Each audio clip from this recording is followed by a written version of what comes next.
Hola hermanos, damos gracias a Dios por la bendición de estarmos juntos y de ser desafiados por la palabra de Dios y un lenguaje para los niños, preguntas ahí de los adolescentes, trivia, ictos, que es un desafío para todos nosotros que aquí estamos. Estamos dando secuencia a una serie de estudios y de sermones basados en la generosidad. Y estamos hablando de la generosidad de Dios. Y ahora, hoy, nos toca estudiar la generosidad de Dios en relación al matrimonio.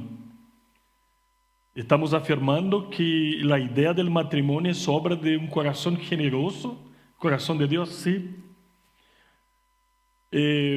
Es correcto que en los días actuales hay una distorsión en lo que es el matrimonio.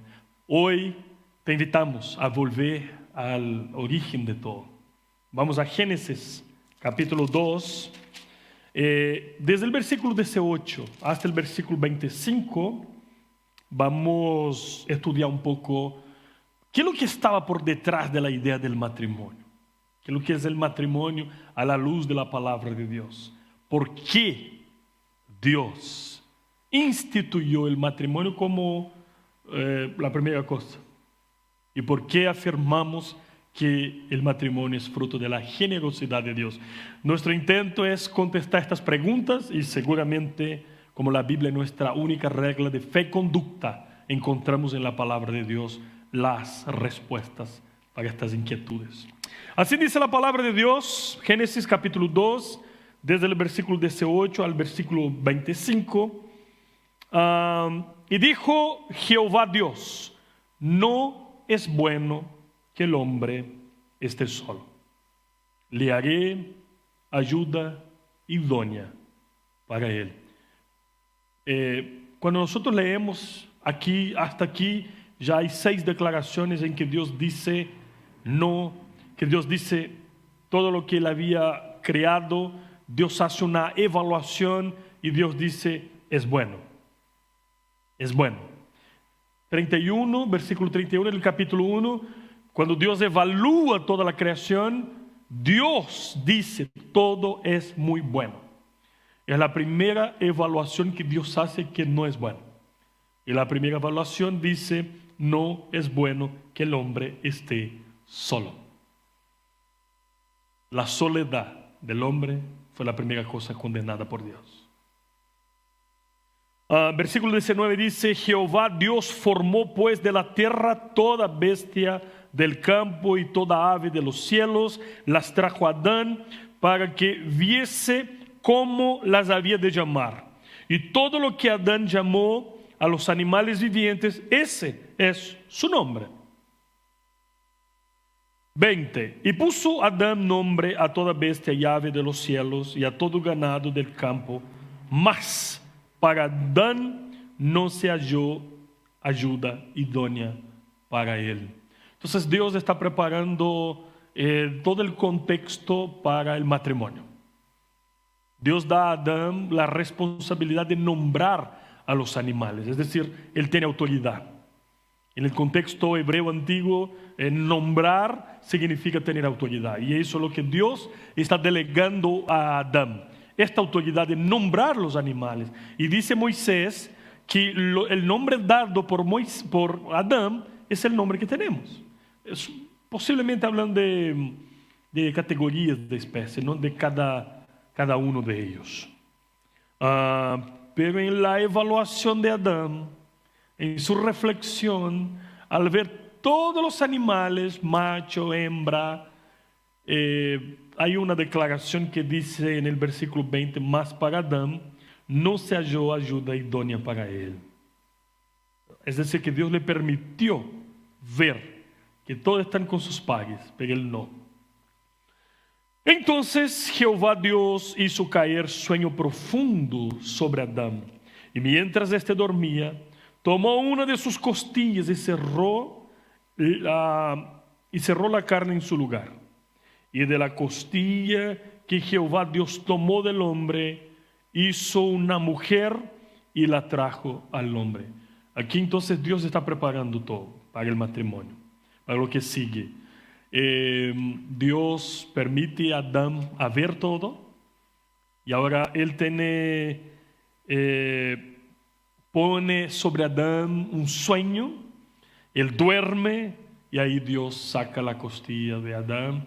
La materia prima aquí es diferente, el hombre fue hecho del polvo de la tierra, incluso su nombre es lo mismo que significa tierra prácticamente. Y ahora la materia prima para la creación, para la formación de la mujer, es el propio hombre. Y eso tiene mucho que ver con la esencia del matrimonio. Entonces, cuando despierta Adán, versículo 23, dijo Adán, en la primera poesía de la Biblia, esto es ahora hueso de mis huesos y carne de mi carne, y será llamada varona, porque del varón fue tomada. El nombre antiguo de hombre es Ish, en hebreo. Entonces el hombre, cuando mira a la mujer y él ve una igual diferente, él encuentra una correspondiente. Y él pone, pero con una diferencia. Entonces es llamada Isha, porque era parecida con él. Y él dice, esto sí, ahora sí, una exclamación, es igual que yo. Carne de mi carne y hueso de mis huesos, porque del varón fue tomado. Bueno, y aquí Moisés pone en versículo 24 y 25 dos conclusiones de todo eso. Primero, 24, por tanto, una vez que vimos lo que es la formación aquí del matrimonio, de la mujer, lo que Dios había hecho para el hombre, por tanto, conclusión, dejará el hombre a su padre y a su madre, y se unirá a su mujer, y serán una sola carne. Y el versículo 25, una declaración, y estaban ambos desnudos, Adán y su mujer, y no se avergonzaron. Todavía el estado de inocencia, de transparencia, verdad absoluta, no hay nada del pecado que afecte la relación del hombre y de la mujer. Por eso, a esta declaración de Moisés que estaban desnudos y no había vergüenza. Después el pecado viene a distorsionar todo eso y pone vergüenza, culpa. Bueno, esa es la lectura y un poco del contexto. Y mientras leemos, vamos a orar una vez más. Vamos a pedir que el Señor nos bendiga. Padre, estamos delante de la Biblia abierta y leída. Vamos, oh Dios, escuchar un mensaje que viene de tu palabra. Por lo tanto, te pedimos, Señor, que tú abras nuestros corazones para que podamos comprender las enseñanzas que tienes preparadas para nosotros en esta mañana. Bendícenos, edifícanos. Oramos agradecidos en el nombre de Jesús. Amén y amén. Todos nosotros que estamos acompañando noticias, hacemos lecturas de periódicos, vemos redes sociales, noticieros, estamos viendo que parece que hay una agenda por detrás de los acontecimientos que tiene que ver con una redefinición cultural. Es decir, un intento de tomar los patrones que nosotros hemos leído aquí, que son los patrones creacionales, o sea, el modelo de Dios, y hay un intento de tratar de distorsionar todo eso. En el nombre de la libertad, de las decisiones de cada uno, de que no hay verdades absolutas y que cada uno tiene que ser como se siente. Si yo me siento una jirafa, entonces soy una jirafa. Si yo me siento un paraguas, soy un paraguas, en fin. Y nosotros vemos aquí y leemos aquí en la palabra de Dios que los modelos que Dios estableció en su palabra son los modelos para nuestras vidas. Quedamos ahí con el con la reflexión que hizo Cicerón: o tempora o mores. ¿Qué tiempos estamos viviendo? Pero ¿cuál es la dirección que Dios tiene para la vida del hombre y de la mujer? ¿Por qué nosotros afirmamos que el matrimonio es fruto de la generosidad de Dios? ¿Por qué para nosotros es importante volver a Génesis? El libro de Génesis es el primer libro. El título Génesis viene de la Septuaginta, que es la traducción del Antiguo Testamento del hebreo para el griego. Y los títulos que están en las Septuagintas en general son los títulos que tenemos en español. Génesis, comienzo, principio. ¿Por qué? Porque en Génesis nosotros vemos los principios. En Génesis nosotros podemos ver el principio de cielos, tierra, luz, tinieblas, lunas, estrellas, animales, seres humanos, pecado, bendición, maldición, sociedad, civilización, matrimonio, familia, trabajo. En todo eso el trabajo es dado antes de la caída. El trabajo no es una consecuencia del pecado. Dios dio a Adán el trabajo antes que él conociera el pecado. La simiente elegida, hablando acerca del descendente. El protoevangelio, a pesar de la caída que vemos en el capítulo 3, ya hay un mensaje, el primer mensaje de un redentor acerca de Jesucristo. Y bueno, entonces por eso es importante nosotros volver a Génesis para entender el comienzo de todo. Pero antes de caminar un poco más, es importante recordar una cosa. Antes de la creación, en la eternidad, ¿cómo estaba Dios? ¿Aburrido? ¿En soledad? Entonces Él tuvo que crear para que estuviera un poco más contento. La creación, las galaxias, el hombre, las aves, las estrellas, luna, hace de Dios un Dios más satisfecho en sí mismo. No. Nosotros necesitamos entender que antes de la creación, Dios ya era absolutamente autosuficiente y no necesitaba nada y a nadie.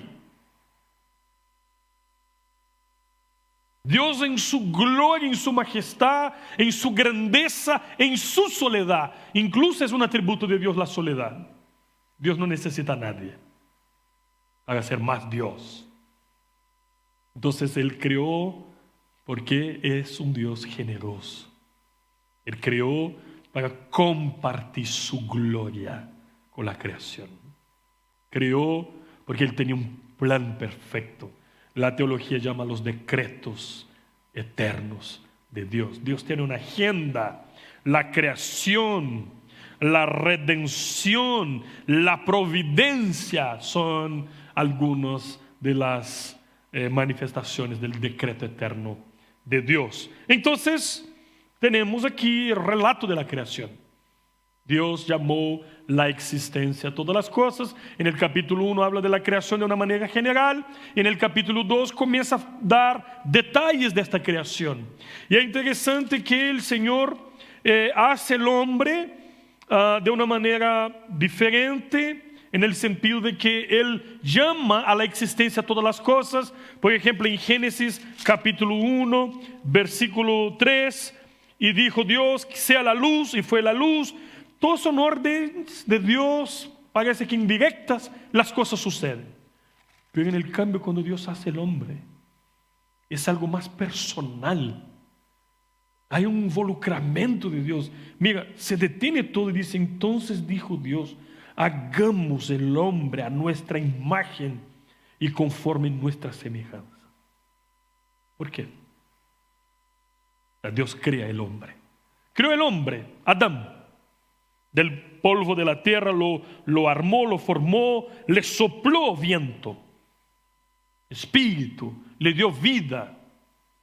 Entonces está el hombre recibe responsabilidades de cuidar el jardín, de desarrollarlo, de nombrar los animales. Todo eso es Dios dando al hombre el mandato cultural. Es decir, el hombre tiene la responsabilidad de criar a todo lo que Dios, de cuidar a todo lo que Dios había creado. Es su responsabilidad, su tarea. Él como mayordomo, como corona de la creación, Él tiene la responsabilidad de cuidar bien, con excelencia, de todo aquello que Dios puso para que Él administrara. Bueno, entonces el hombre está nombrando los animales y de repente hay una declaración en el texto que dice en el versículo 20, mas para Adán no se halló ayuda idónea para él. Él está solo, viendo los animales de pareja, león, leona, no sé, mono, mona, y viendo todo eso, viendo este complemento y de repente evaluándose quizás, y aquí hay esa declaración, mas para Adán no se encontró esta ayuda idónea. O sea, la idea de idónea es la que suple la necesidad, que complementa, que es como se encaja. Esta es la idea. Es decir, él no estaba completo. El hombre no estaba completo cuando estaba solo. Entonces, por eso defendemos que aquí hay la manifestación de la generosidad de Dios. ¿Por qué? Porque Dios crea a la mujer, y aquí no hay un tema de inferioridad, porque cuando crea mujer, entonces Dios evalúa una vez más, y solamente después de crear la mujer, vio Dios que todo era muy bueno. Y Dios dice que hombre y mujer, ambos fueron creados a imagen y semejanza de Dios. No es un tema de una es superior porque fue creado primero, la otra es superior porque fue creada de la materia prima del hombre y no de la tierra. Aquí entonces hay dos cosas que ya desechamos de partida: el machismo y el feminismo. No tiene cabida en la palabra de Dios, en la orientación de la palabra de Dios. Además, todos los movimientos LGBTQ y más, lo que sea, también nosotros entendemos que no tiene que ver con los patrones establecidos por Dios desde la creación. Por lo tanto, el matrimonio es un patrón. El matrimonio es un regalo de Dios. El matrimonio es heterosexual. El matrimonio es fruto de la generosidad de Dios para complementar al hombre, para proveerle una compañera, para proveerle una ayuda idónea, para ayudarle a cumplir su misión y también para que él no se sienta solo. Y es lo que el mismo Dios dice cuando dice: no es bueno que el hombre esté solo, le haré ayuda idónea para él. Entonces, estas cuatro cosas que nosotros vemos aquí. Primero, la decisión de Dios en el versículo 18. Dios decide crear la mujer. Después, la preparación. Dios prepara el contexto, el ambiente, y permite al hombre ver los animales en pares. Y después Dios le hace dormir y crea a la mujer, que es la tercera cosa, del versículo 21 al 23. Bueno, y del versículo 24 al 25, dos conclusiones que hace Moisés acerca de la creación. Es decir, bueno, sabemos entonces que Dios decidió crear la mujer. Sabemos que Dios proveyó al hombre una compañera idónea, que Dios preparó todo el ambiente. Sabemos que eso hace parte del plan de Dios. Luego, ¿qué tenemos que hacer? Entonces, versículo 24 dice: por tanto dejará el hombre a su padre y a su madre, y se unirá a su mujer, y serán una sola carne. Es decir, aquí hay propósitos. Aquí está hablando de crecimiento, de desarrollo. Casarse es dejar, es salir de la casa de los padres, es crecer, es madurar. Hemos visto ahí que el tema del matrimonio ha sido un temazo, porque estamos en una generación que las personas no quieren comprometerse. Las personas viven, conviven y no asumen compromiso de obediencia a lo que Dios estableció, otros que están ahí con novias, pololeando una, otra, tiene más de 40 años, 40 y tantos años, vive con los papás, no toman decisiones. También estamos viviendo una sociedad que está completamente desencajada, desubicada, fuera de los patrones de Dios. Y gracias a Dios por su palabra, que nos trae para el camino y nos enseña por qué el matrimonio es una bendición, por qué el matrimonio es una idea de Dios, cuáles son los propósitos del matrimonio, por qué Dios es generoso. Bueno, primero porque Él es el creador, Él conoce todas las cosas, Él sabe lo que yo necesito. Entonces Dios está viendo a Adán en su relación con la creación. Y la primera cosa condenada por Dios antes del pecado es la soledad de Adán. No es bueno. Es la primera vez que aparece. No es bueno. Reitero eso. Porque eso no está bien. Porque no está completo. Porque no es la parte final. Entonces, una vez que Dios hace la mujer, ahí sí. Y vio Dios que todo estaba muy, muy bueno. Entonces, vamos a pensar aquí en la práctica, hacer algunas reflexiones acerca de cómo el matrimonio puede ser fruto de la generosidad de Dios. ¿Por qué? Primero porque Dios no nos necesita, porque no agregamos valor en Dios, porque no aumentamos la divinidad de Dios. Y cuando Dios crea, Dios está compartiendo su gloria, revelando su poder, se autorrevelando en la creación, en la palabra, en la naturaleza. Pero cuando Dios da propósito a todo eso, crea el hombre como corona de su creación. Dale al hombre un regalo, la mujer, y el hombre reacciona con gratitud. Dios da esta bendición al hombre. El matrimonio está en un contexto de la misión. El hombre tiene que cumplir una misión. Y el hombre necesita a alguien que le acompañe. Y por eso Dios da al hombre este regalo que es la mujer, que es igual, ser humano, criado a imagen y semejanza de Dios, pero es diferente, pensa diferente, cuerpo físico diferente. Si nosotros comenzamos a hablar con hombres y mujeres, ¿cuál es su serie preferida? ¿Qué te gusta comer? ¿Cómo ves el fútbol? Ahí vamos a ver la diferencia tremenda entre hombre y mujer. Dice que uno viene de Marte, otro de Venus, pero aquí nosotros vemos claramente en la Biblia, sí, que hay diferencias. Hay diferencias. Y que estas diferencias, la teología llama del complementarismo bíblico, o creacional, o en los patrones de Dios. Dios crea hombre y mujer a su imagen y semejanza, son diferentes en sus funciones. Es decir, tienen roles distintos. Y eso está basado en el mismo ejemplo de la Trinidad. Otra vez, el hombre fue creado primero, y Pablo habla de eso. Por eso la mujer se somete al hombre, su misión, y eso tiene que ver con Dios dando al hombre una compañera que le ayude a cumplir su misión. De ahí viene lo que nosotros no hemos entendido como sumisión. Están bajo la misma misión. Y Dios es generoso porque da al hombre una compañera en las adversidades para que él pueda cumplir su misión de nombrar, de cuidar, de desarrollarse, de multiplicarse. Porque ¿cuál es el gran plan de Dios? Si nosotros resumimos en una cosa, ¿cuál es el gran plan que Dios tiene?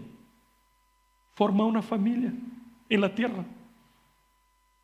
Y volverá por esta familia. ¿Y cómo comienza esta familia? La primera institución, matrimonio. El hombre tiene responsabilidades.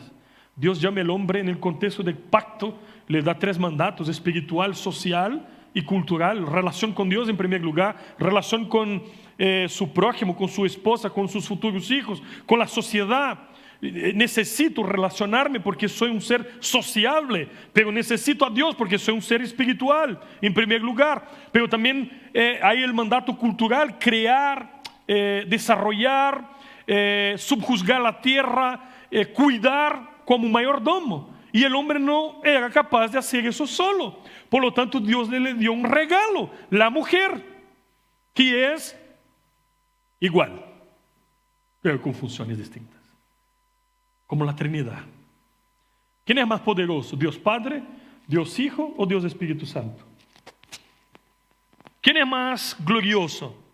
¿El Padre, el Hijo o el Espíritu Santo? Son iguales, pero tienen roles, funciones distintas.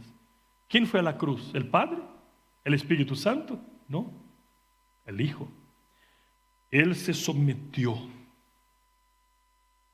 cuando Él se hizo hombre. Pero Él nunca dejó de ser Dios. No es un tema de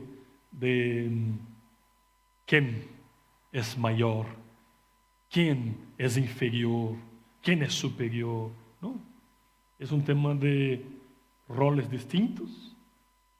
Y Dios, en su sabiduría, formó todo eso para complementar el hombre. Y ahí podemos entender lo que declara Moisés en el versículo 24. Por tanto, dejará el hombre a su padre y a su madre, y se unirá a su mujer, y serán una sola carne. La idea de unirse a su mujer, bíblicamente aquí, es una idea de pegarse. Está casi que dentro del otro. Es decir, una nueva identidad. Esta fusión es la declaración y es la manifestación de ser creado a imagen y semejanza de Dios. Es decir, el hombre es completo en sus facultades, en el contexto del matrimonio. Aquí yo no estoy diciendo que todas las personas tienen que casarse. No es pecado estar soltero. Pero aquí nosotros vemos que el plan de Dios para el crecimiento, para el desarrollo, para la multiplicación y para la enseñanza y para la formación de su pueblo, de esta familia, el matrimonio es esencial. Es esencial. Todos nosotros llegamos en esta vida en general por causa de una relación matrimonial. Otros no. Dios tiene sus planes y necesitamos entender que en este contexto lo que estamos diciendo, que el matrimonio no es solamente para la procreación. El matrimonio tiene propósitos antes. Es ayudar al hombre a cumplir su misión. Es complementar al hombre. Es frutos sí, de la generosidad de Dios, porque el matrimonio suple las necesidades del hombre, necesidades físicas, sexuales, emocionales y espirituales. Y eso es tan verdad que la ilustración, o sea, el matrimonio ilustra la sublime relación de Cristo y la iglesia, el novio y la novia. Entonces, cuando nosotros vamos al Nuevo Testamento, cuando Pablo reinterpreta Génesis 2, hablando acerca del matrimonio, Pablo dice que la mujer tiene que someterse al hombre por la orden creacional, no por un tema de inferioridad, sino por un tema de roles distintos. El hombre recibió este liderazgo, el hombre es sacerdote, el hombre responde espiritualmente por su casa, pero la mujer es fundamental en este proceso para ayudar al hombre a cumplir esta misión. Y no es solamente el hombre que es beneficiado en el matrimonio, la mujer también. ¿Por qué? Porque la relación matrimonial, el ejemplo o sea, lo que el hombre tiene que ser para su esposa, está manifestado en la relación que Cristo tiene con su iglesia.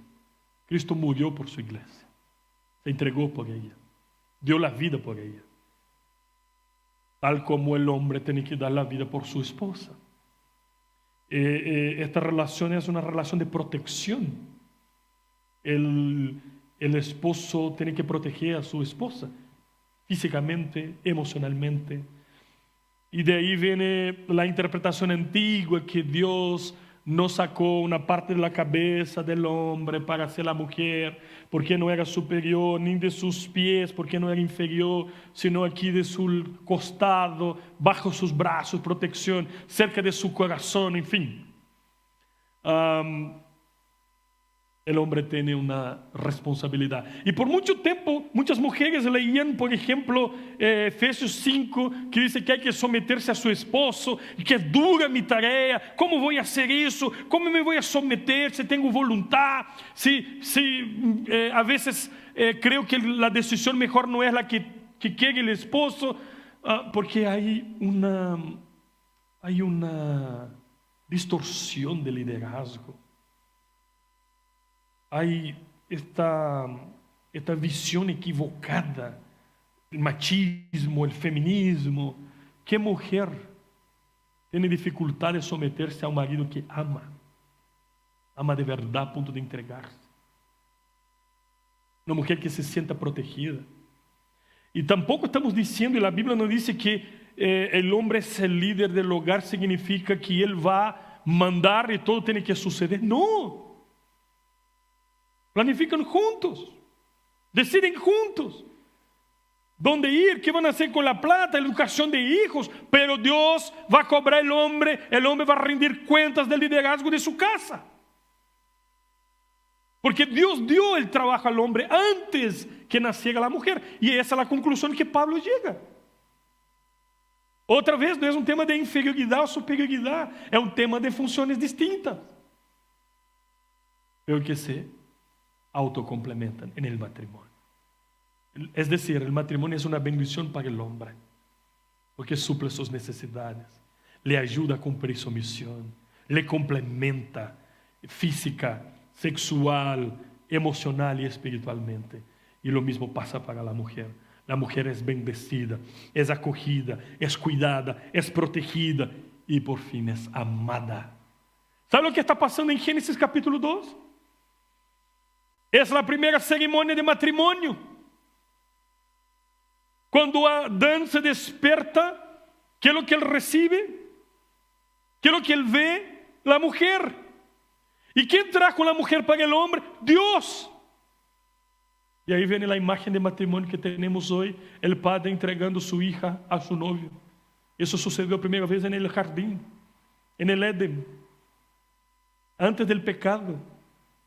La hija de Dios que el mismo Dios había creado, el Señor está entregando a Adán. Ahí está el matrimonio. Y es por eso que Moisés termina esta película diciendo, por lo tanto, que se casen.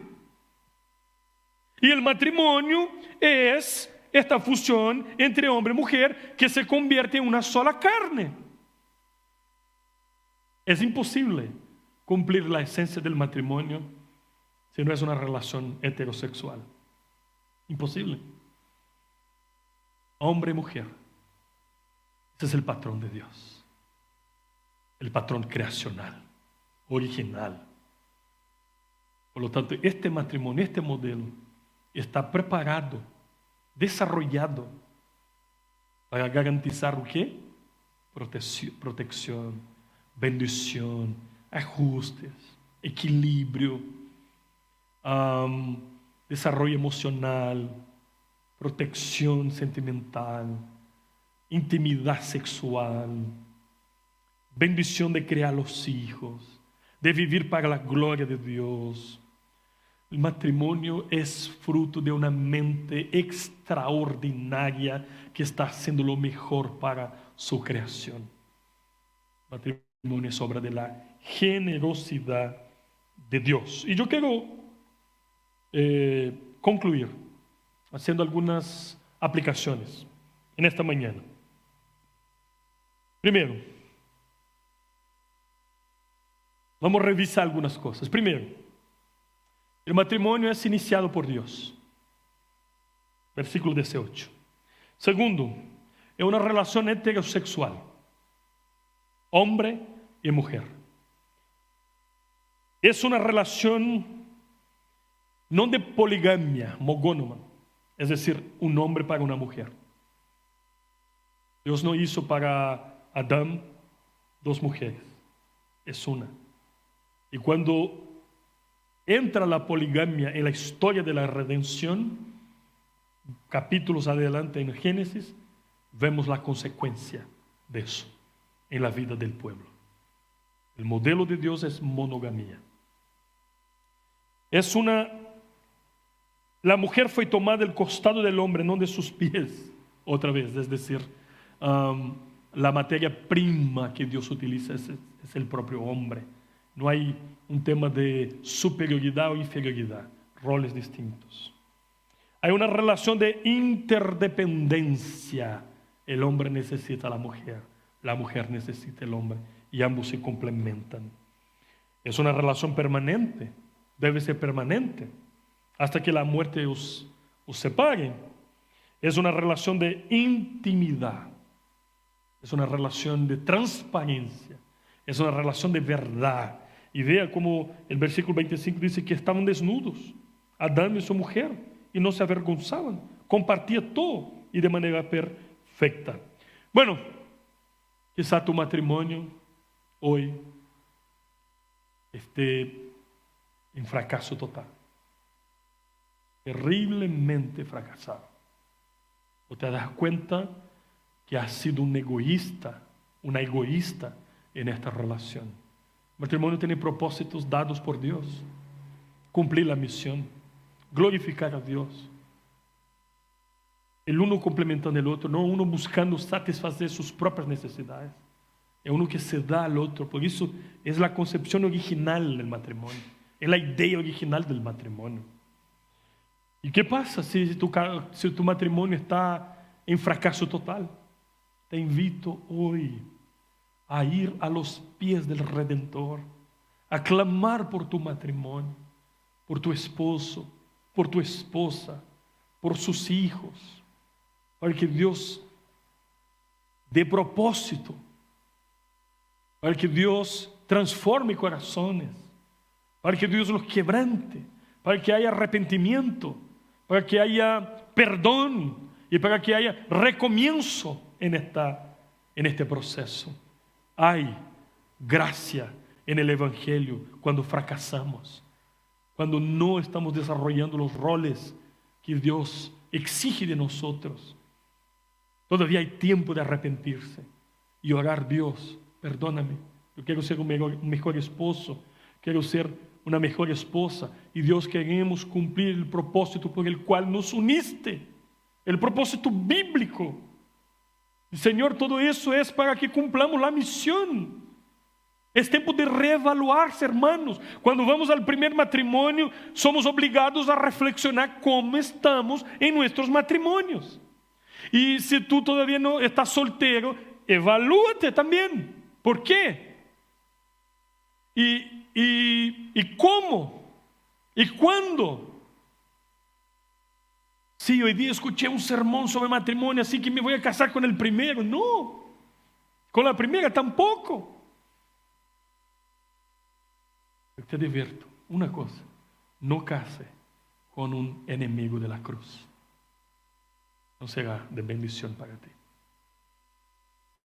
Dios es generoso, es misericordioso, transforma, pero no entres en una relación que no tiene la bendición de Dios. Cuídate en eso. También el modelo de Dios está aquí. Si tú estás viviendo una relación diferente de estos patrones, sea cual sea, no es lo que Dios tiene preparado para ti. Arrepiéntete, vuelve, busque a Dios y Él te va a fortalecer y a transformar. Y por fin, no podemos dejar de mirar el novio, el esposo perfecto, a Cristo, que dio su vida por su iglesia. La iglesia rebelde, adúltera, que se prostituyó, que lo abandonó, que lo negó, que fue superficial, que fue ordinaria, que fue ingrata, tantas cosas.